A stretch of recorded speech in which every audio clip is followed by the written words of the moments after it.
Turning now to Charles County, where a quadruple amputee who's a professional cornhole player is now facing the possibility of life in prison. We've been reporting for weeks now on the murder charges against Dayton Webber. Now a grand jury has returned an indictment.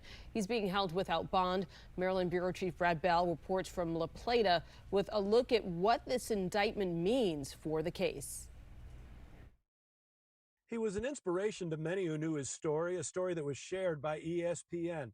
Dayton Webber, who lost his hands and feet because of a childhood infection, overcame his challenges to become a professional cornhole player. Now it's his mugshot that's being shared nationwide. He's already accused of shooting and killing his longtime friend Bradrick Wells during an argument in Webber's Tesla. Webber has now been indicted. The grand jury did approve an indictment against Dayton James Webber. The charges that they have approved were murder in the first degree. That carries a maximum penalty of life.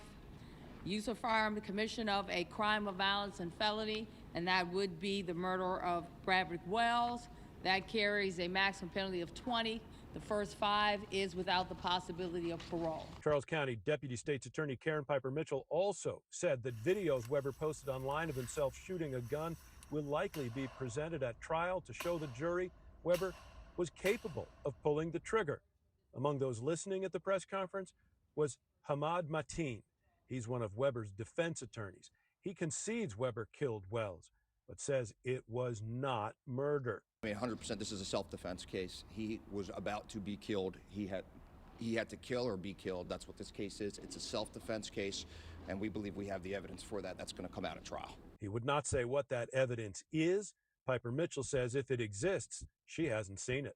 Right now, based on the investigation that we've seen and from the witnesses' statements and everything, we see no evidence of self-defense. Now, because of the indictment, a previously scheduled preliminary hearing where some of that evidence may have been heard in court will now not happen. Both sides will start preparing for trial. As for Webber, he remains in the correction center here on a no bond status. In La Plata, Brad Bell, 7 News.